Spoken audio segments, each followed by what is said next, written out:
Welcome to today's Triple Z. The Triple Z podcast is a daily recording that you can use to help you fall asleep each night. Just turn down the volume, lay back, and enjoy as you fall asleep. Today we are reading chapters 17 and 18 of the life and achievements of Don Quixote de la Mancha. Don Quixote is a Spanish epic novel by Miguel de Cervantes. Originally published in two parts, in 1605 and 1615, its full title is The Ingenious Gentleman Don Quixote of La Mancha. A founding work of Western literature, it is often labeled as the first modern novel and one of the greatest works ever written. Don Quixote is also one of the most translated books in the world. If you enjoy our program, please be sure to write us a review on your podcast platform and share us with a friend. You both might sleep just a little better at night. Our website is Triple Z, that's 3zs.media. You can also like and share our content on Facebook or our Instagram account zzz_media_podcast. Music for today's episode was provided by the Sleep channel on Spotify. Chapter 17 of the new and agreeable adventure that befell the priest and the barber and of the beautiful Dorothea. Alas, is it possible that I have at last found out a place which will afford a private grave to this miserable body, whose load I so repine to bear? Yes, if the silence and solitude of these deserts do not deceive me, here I may die concealed from human eyes. Ah me! Ah, wretched creature! To what extremity has affliction driven thee, reduced to think these hideous woods and rocks a kind retreat?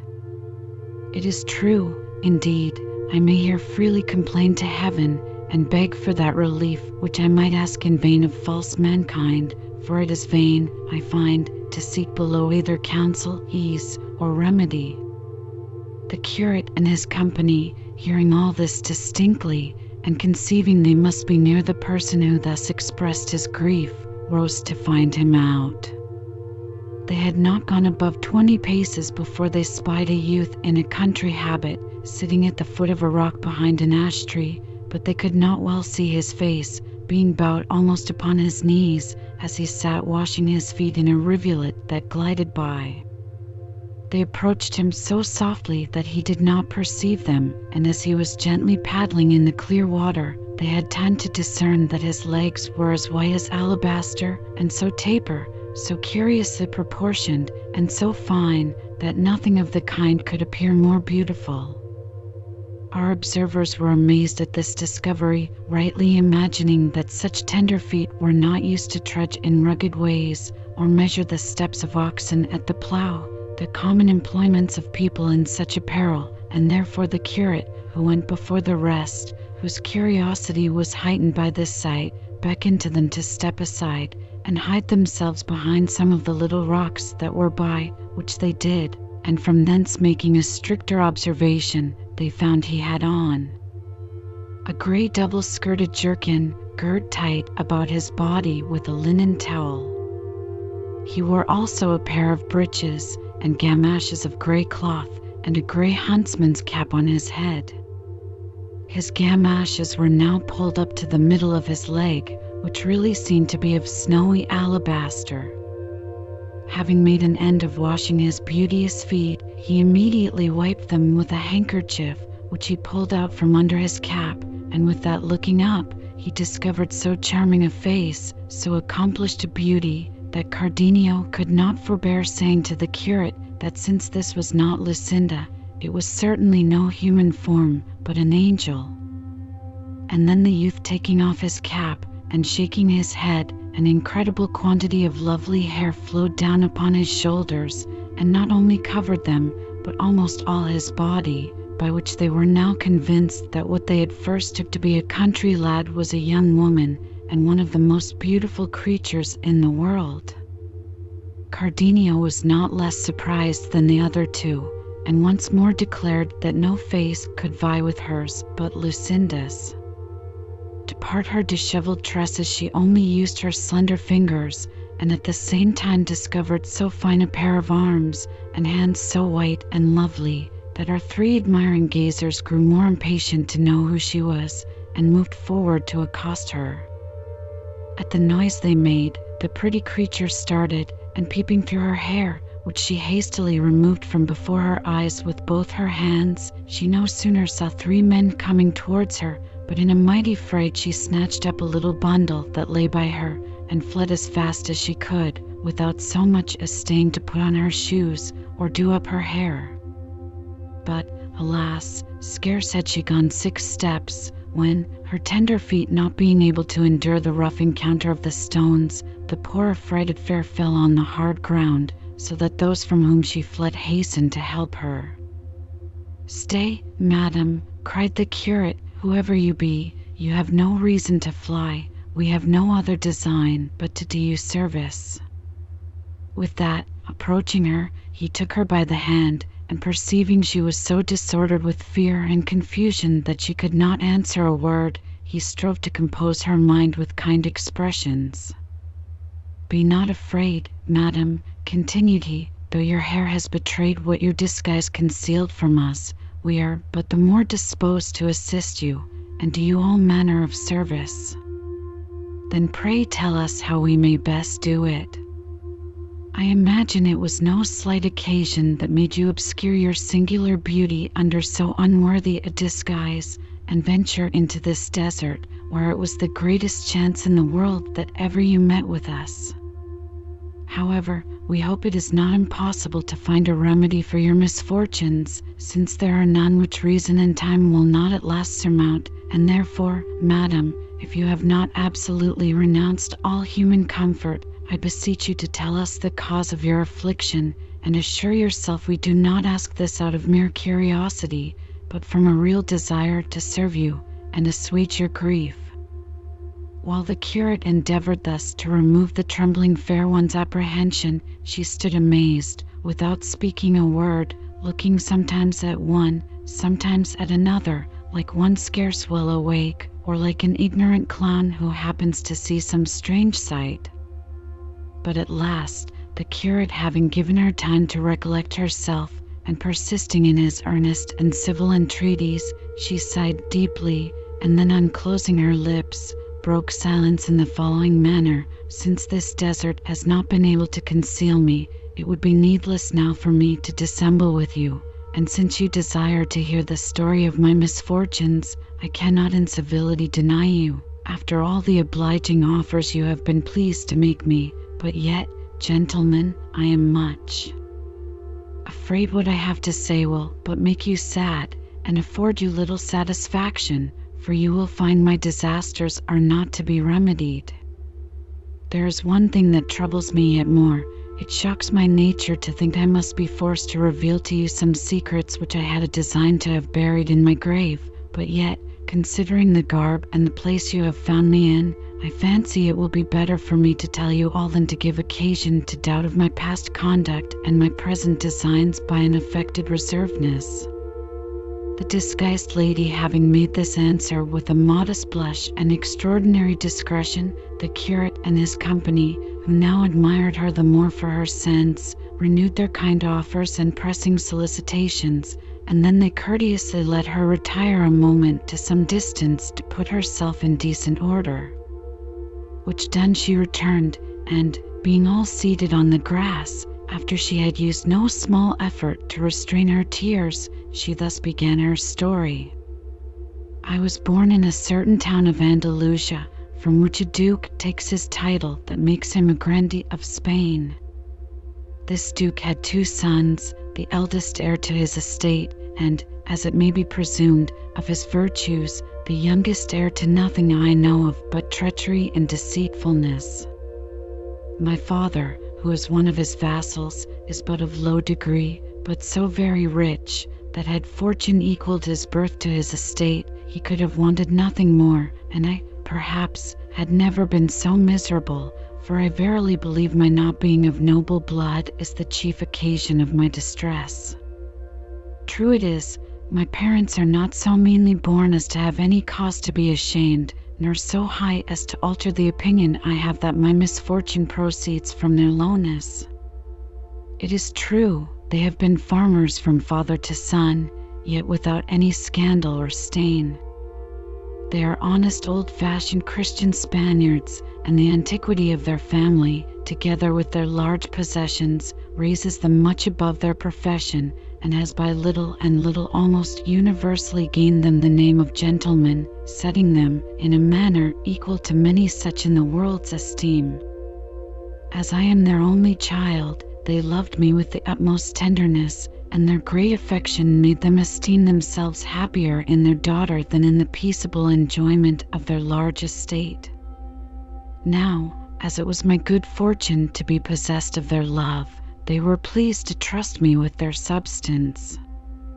The whole house and estate was left to my management, and I took such care not to abuse the trust reposed in me that I never forfeited their good opinion of my discretion.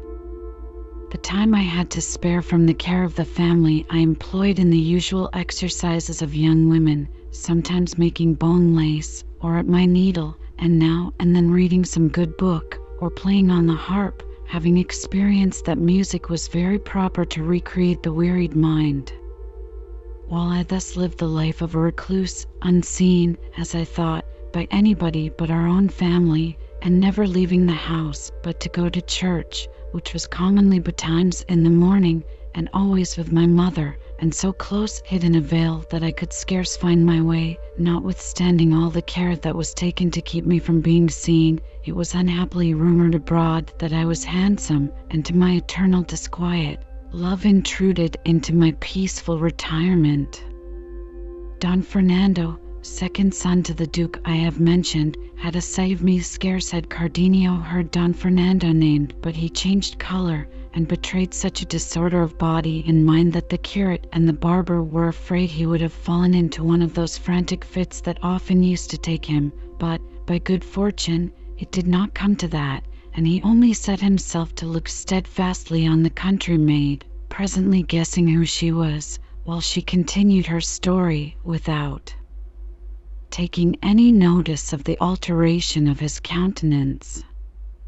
No sooner had he seen me, said she, but, as he since told me, he felt in his breast that violent passion of which he afterwards gave me so many proofs.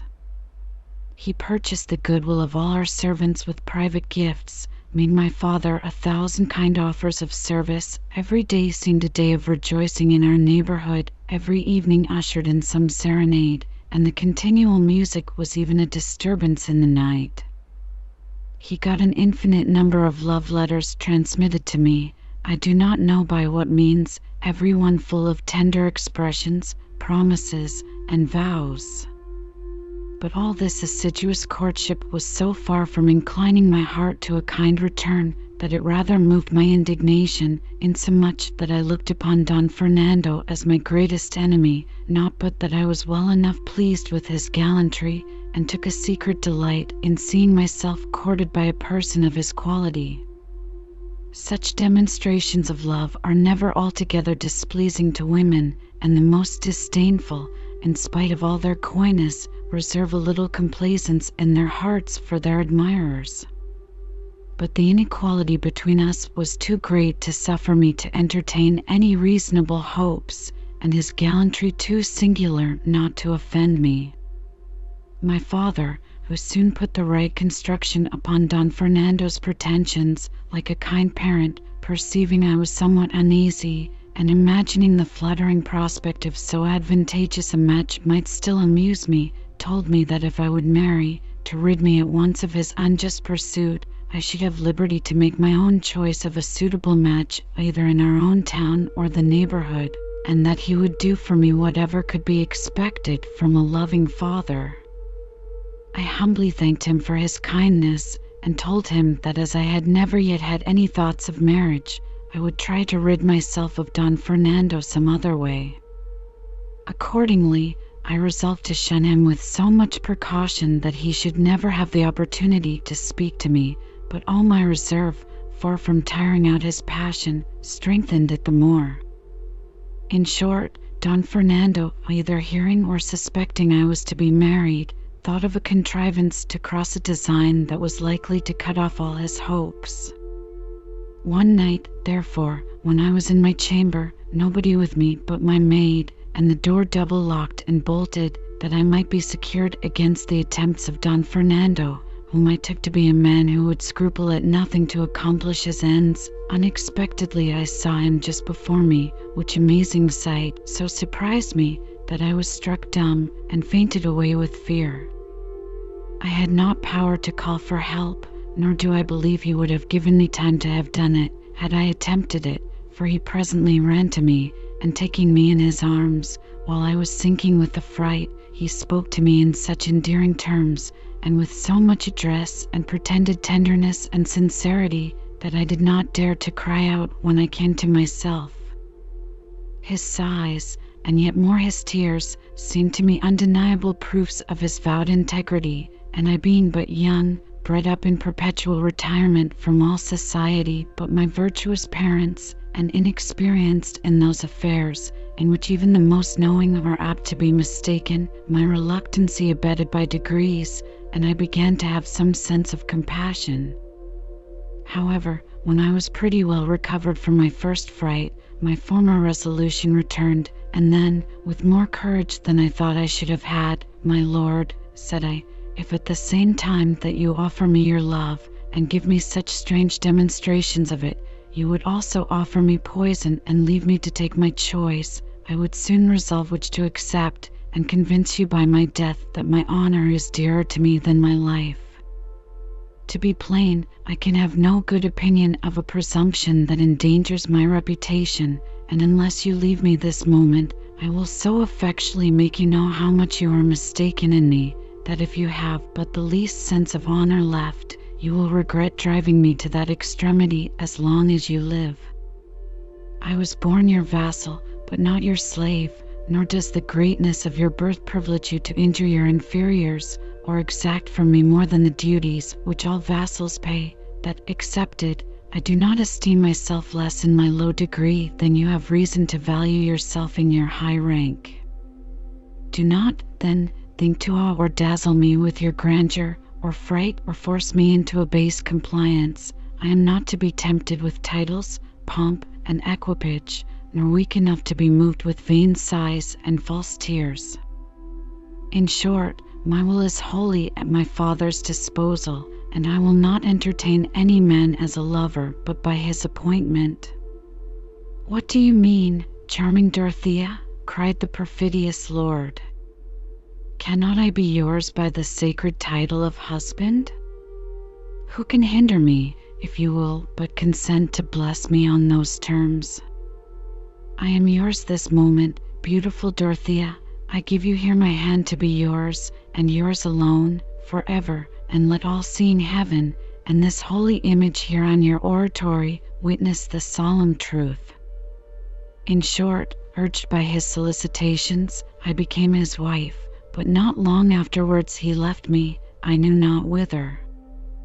Months passed away, and in vain I watched for his coming, yet he was in the town, and every day amusing himself with hunting. What melancholy days and hours were those to me! I long strove to hide my tears, and so to guard my looks that my parents might not see and inquire into the cause of my wretchedness, but suddenly my forbearance was at an end, with all regard to delicacy and fame, upon the intelligence reaching me that Don Fernando was married in a neighboring town to a beautiful young lady of some rank and fortune, named Lucinda. Cardenio heard the name of Lucinda at first only with signs of indignation, but soon after a flood of tears burst from his eyes. Dorothea, however, pursued her story, saying, "When this sad news reached my ears, my heart became so inflamed with rage that I could scarcely forbear rushing into the streets and proclaiming the baseness and treachery I had experienced, but I became more tranquil after forming a project which I executed the same night. I borrowed this apparel of a shepherd swain in my father's service, whom I entrusted with my secret, and begged him to attend me in my pursuit of Don Fernando. He assured me it was a rash undertaking, but finding me resolute, he said he would go with me to the end of the world. Immediately, I packed up some of my own clothes with money and jewels, and at night secretly left the house, attended only by my servant and 1,000 anxious thoughts, and traveled on foot to the town, where I expected to find my husband, impatient to arrive, if not in time to prevent his perfidy, to reproach him for it. I inquired where the parents of Lucinda lived, and the first person to whom I addressed myself told me more than I desired to hear. He told me also that on the night that Don Fernando was married to Lucinda, after she had pronounced the fatal yes, she fell into a swoon, and the bridegroom, in unclasping her bosom to give her air, found a paper written by herself, in which she affirmed that she could not be wife to Don Fernando, because she was already betrothed to Cardenio, who, as the man told me, was a gentleman of the same town, and that she had pronounced her assent to Don Fernando merely in obedience to her parents.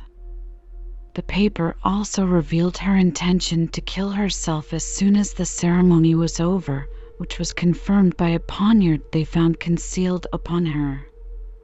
Don Fernando was so enraged to find himself thus mocked and slighted that he seized hold of the same poniard, and would certainly have stabbed her had he not been prevented by those present, whereupon he immediately quitted the place. When Lucinda revived, she confessed to her parents the engagement she had formed with Cardenio, who, it was suspected, had witnessed the ceremony, and had hastened from the city in despair, for he left a paper expressing his sense of the wrong he had suffered, and declaring his resolution to fly from mankind forever. All this was publicly known, and the general subject of conversation, especially when it appeared that Lucinda also was missing from her father's house, a circumstance that overwhelmed her family with grief, but revived my hopes, for I flattered myself that Heaven had thus interposed to prevent the completion of Don Fernando's second marriage, in order to touch his conscience and restore him to a sense of duty and honor. In this situation, undecided what course to take, I instantly left the city, and at night took refuge among these mountains. I engaged myself in the service of a shepherd, and have lived for some months among these wilds, always endeavoring to be abroad, lest I should betray myself. Yet all my care was to no purpose, for my master at length discovered my secret. Lest I might not always find means at hand to free myself from insult, I sought for security in flight, and have endeavored to hide myself among these rocks. Here, with incessant sighs and tears, I implore Heaven to have pity on me, and either alleviate my misery or put an end to my life in this desert, that no traces may remain of so wretched a creature. Chapter 18, which treats of the beautiful Dorothea's discretion, with other particulars. This, gentlemen, added Dorothea, is my tragical story. Think whether the sighs and tears which you have witnessed have not been more than justified. My misfortunes, as you will confess, are incapable of a remedy, and all I desire of you is to advise me how to live without the continual dread of being discovered, for although I am certain of a kind reception from my parents, so overwhelmed am I with shame, that I choose rather to banish myself forever from their sight than appear before them the object of such hateful suspicions. Here she was silent, while her blushes and confusion sufficiently manifested the shame and agony of her soul. Her auditors were much affected by her tale, and the curate was just going to address her, when Cardenio interrupted him, saying, "You, madam, then, are the beautiful Dorothea, only daughter of the rich Clenardo." Dorothea stared at hearing her father named by such a miserable-looking object, and she asked him who he was, since he knew her father. "I am that hapless Cardenio," he replied, "who suffer from the base author of your misfortunes, reduced, as you now behold, to nakedness and misery, deprived even of reason." "Yes, Dorothea, I heard that fatal yes uttered by Lucinda, and, unable to bear my anguish, fled precipitately from her house. Amidst these mountains I thought to have terminated my wretched existence, but the account you have just given has inspired me with hope that heaven may still have happiness in store for us. Lucinda has avowed herself to be mine, and therefore cannot wed another. Don Fernando, being yours, cannot have Lucinda. Let us then, my dear lady, indulge the hope that we may both yet recover our own, since it is not absolutely lost. Indeed, I swear that, although I leave it to heaven to avenge my own injuries, your claims I will assert, nor will I leave you until I have obliged Don Fernando, either by argument or by my sword, to do you justice. Dorothea would have thrown herself at the feet of Cardenio to express her gratitude to him, had he not prevented her. The licentiate, too, commended his generous determination, and entreated them both to accompany him to his village, where they might consult on the most proper measures to be adopted in the present state of their affairs, a proposal to which they thankfully acceded. The barber, who had hitherto been silent, now joined in expressing his good wishes to them. He also briefly related the circumstances which had brought them to that place, and when he mentioned the extraordinary insanity of Don Quixote, Cardenio had an indistinct recollection of having had some altercation with the knight, though he could not remember whence it arose. They were now interrupted by the voice of Sancho Panza, who, not finding them where he left them, began to call out loudly. They went instantly to meet him, and were eager in their inquiries after Don Quixote. He told them that he had found him half dead with hunger, sighing for his lady Dulcinea, and that he positively would not appear before her beauty until he had performed exploits that might render him worthy of her favor, so they must consider what was to be done to get him away. The licentiate begged him not to give himself any uneasiness on that account, for they should certainly contrive to get him out of his present retreat. The priest then informed Cardenio and Dorothea of their plan for Don Quixote's cure, or at least for decoying him to his own house. Upon which Dorothea said she would undertake to act the distressed damsel better than the barber, especially as she had apparel with which she could perform it to the life, and they might have reliance upon her, as she had read many books of chivalry, and was well acquainted with the style in which distressed damsels were wont to beg their boons of knights errant. "Let us, then, hasten to put our design into execution," exclaimed the curate, "since fortune seems to favor all our views."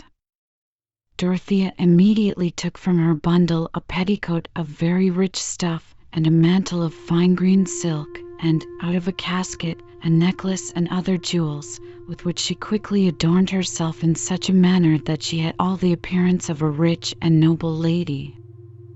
They were charmed with her beauty, grace, and elegance, and agreed that Don Fernando must be a man of little taste, since he could slight so much excellence. But her greatest admirer was Sancho Panza, who thought that in all his life he had never seen so beautiful a creature, and he earnestly desired the priest to tell him who that handsome lady was, and what she was looking for in those parts.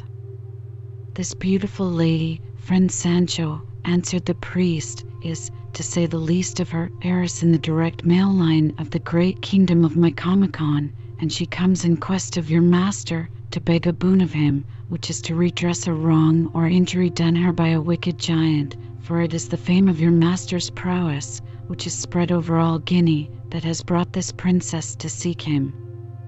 "Now, a happy seeking and a happy finding," quoth Sancho Panza, "especially if my master is so fortunate as to redress that injury and right that wrong by killing the giant you mention, and kill him he certainly will if he encounters him, unless he be a goblin, for my master has no power at all over goblins." Dorothea now having mounted the priest's mule, and the barber fitted on the oxtail beard, they desired Sancho to conduct them to Don Quixote, cautioning him not to say that he knew the licentiate or the barber, since on that depended all his fortune. The priest would have instructed Dorothea in her part, but she would not trouble him, assuring him that she would perform it precisely according to the rules and precepts of chivalry.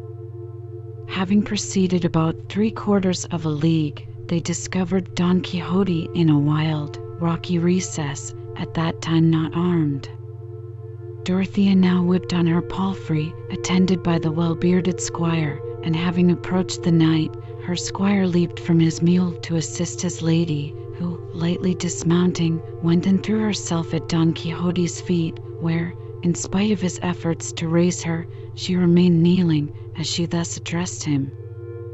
"I will never arise from this place, O valorous and redoubt knight, until your goodness and courtesy vouchsafe me a boon, which will redound to the honor and glory of your person, and to the lasting benefit of the most disconsolate and aggrieved damsel the sun has ever beheld.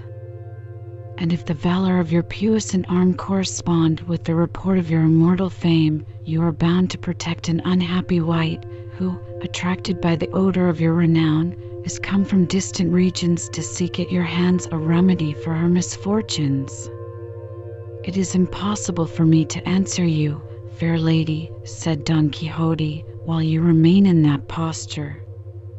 "I will not arise, señor," answered the afflicted damsel, "until your courtesy shall vouchsafe the boon I ask." "I do vouchsafe and grant it you," answered Don Quixote, "provided my compliance be of no detriment to my king, my country, or to her who keeps the key of my heart and liberty." "It will not be to the prejudice of any of these, dear sir," replied the afflicted damsel. Sancho, now approaching his master, whispered softly in his ear, "Your worship may very safely grant the boon she asks, for it is a mere trifle, only to kill a great lubberly giant." "Whosoever the lady may be," answered Don Quixote, "I shall act as my duty and my conscience dictate, in conformity to the rules of my profession." Then addressing himself to the damsel, he said, "Fairest lady, arise, for I vouchsafe you whatever boon you ask."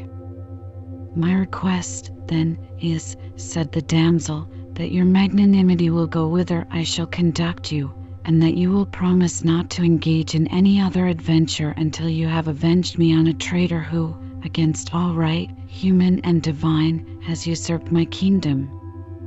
"I grant your request," answered Don Quixote, "and therefore, lady, dispel that melancholy which oppresses you, and let your fainting hopes recover fresh life and strength, for you shall soon be restored to your kingdom, and seated on the throne of your ancient and high estate, in despite of all the miscreants who would oppose it, and therefore we will instantly proceed to action, for there is always danger in delay." The distressed damsel would fain have kissed his hands, but Don Quixote, making her arise, embraced her with much politeness and respect, and ordered Sancho to look after Rocinante's girths, and to assist him to arm. Sancho took down the armor from a tree, where it hung, and having got Rocinante ready, quickly armed his master, who then cried, "In God's name, let us hasten to succor this fair lady." The barber was still upon his knees, and under much difficulty to forbear laughing, and keep his beard from falling, but seeing that the boon was already granted, and Don Quixote prepared to fulfill his engagement, he got up and took his lady by the other hand, when they both assisted to place her upon the mule, and then mounted themselves. Cardenio and the priest, concealed among the bushes, had observed all that passed, and being now desirous to join them, the priest, who had a ready invention, soon hit upon an expedient, for with a pair of scissors which he carried in a case, he quickly cut off Cardenio's beard, then put him on a grey capote, and gave him his own black cloak, which so changed his appearance that had he looked in a mirror he would not have known himself. They waited in the plain until Don Quixote and his party came up, whereupon the curate, after gazing for some time earnestly at him, at last ran towards him with open arms, exclaiming aloud, "Happy is this meeting, O thou mirror of chivalry, my noble countryman, Don Quixote de la Mancha! The flower and cream of gentility, the protector of suffering mankind, the quintessence of knight-errantry. Having thus spoken, he embraced Don Quixote by the knee of his left leg. The knight was surprised at this address, but after attentively surveying the features of the speaker, he recognized him and would immediately have alighted, but the priest would not suffer it. "You must permit me to alight, Señor Licentiate," said Don Quixote, "for it would be very improper that I should remain on horseback while so irreverend a person as you are traveling on foot." "I will by no means consent to your dismounting," replied the priest, "since on horseback you have achieved the greatest exploits this age hath witnessed. As for myself, an unworthy priest, I shall be satisfied if one of these gentlemen of your company will allow me to mount behind him, and I shall then fancy myself mounted on Pegasus, or on a zebra, or the sprightly courser best rode by the famous Moor Mazark, who lies to this day enchanted in the great mountain Zulema, not far distant from the Grand Compluto." "I did not think of that, dear Señor Licentiate," said Don Quixote, "and I know her Highness the Princess will, for my sake, order her squire to accommodate you with the saddle of his mule, and he may ride behind, if the beast will carry double." "I believe she will," answered the princess, "and I know it is unnecessary for me to lay my commands upon my squire, for he is too courteous and well-bred to suffer an ecclesiastic to go on foot when he may ride." "Most certainly," answered the barber, and alighting in an instant, he complimented the priest with the saddle, which he accepted without much entreaty. But it unluckily happened that as the barber was getting upon the mule, which was a vicious jade, she threw up her hind legs twice or thrice into the air, and had they met with Master Nicholas's breast or head, he would have wished his rambling after Don Quixote far enough. He was, however, thrown to the ground, and so suddenly that he forgot to take due care of his beard, which fell off, and all he could do was to cover his face with both hands and cry out that his jawbone was broken. Don Quixote, seeing such a mass of beard without jaws and without blood lying at a distance from the fallen squire, exclaimed, "Heavens! What a miracle! His beard has fallen as clean from his face as if he had been shaven."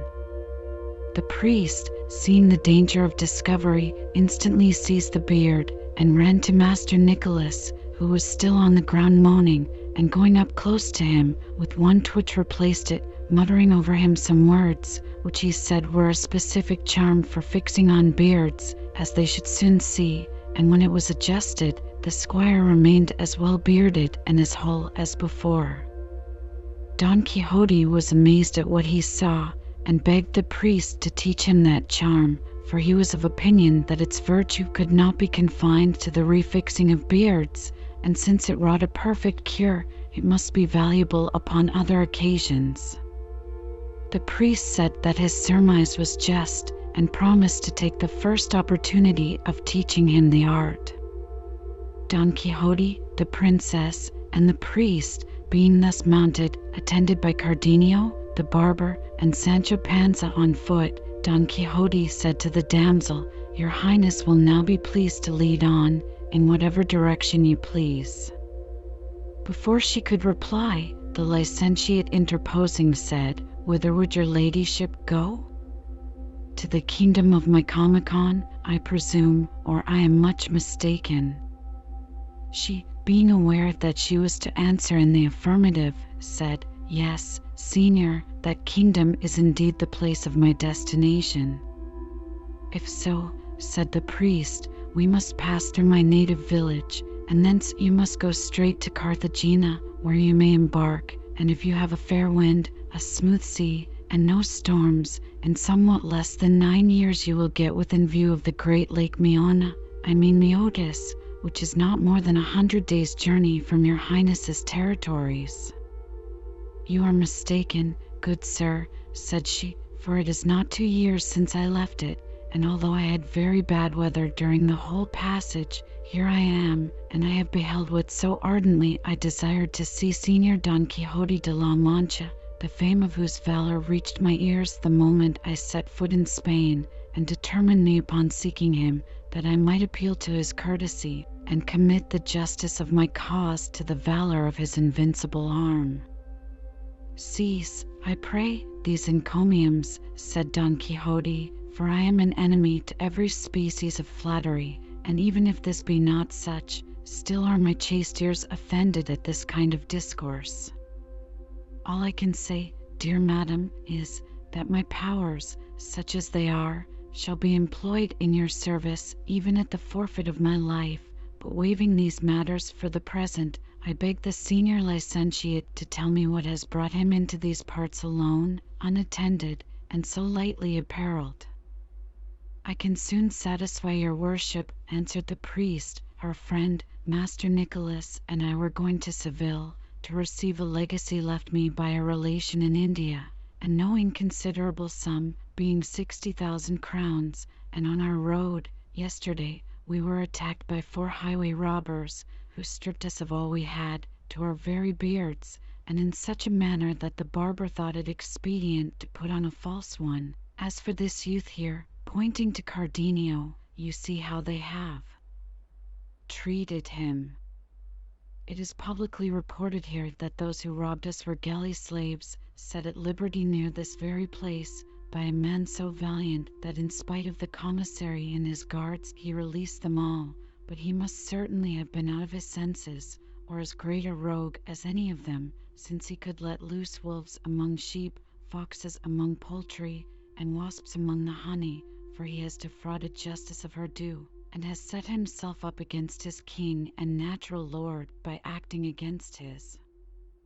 lawful authority. He has, I say, disabled the galleys of their hands, and disturbed the many years' repose of the Holy Brotherhood. In a word, he has done a deed by which his body may suffer, and his soul be forever lost. Sancho had communicated the adventure of the galley slaves, so gloriously achieved by his master, and the priest laid it on thus heavily to see what effect it would have upon Don Quixote, whose colour changed at every word, and he dared not confess that he had been the deliverer of those worthy gentlemen.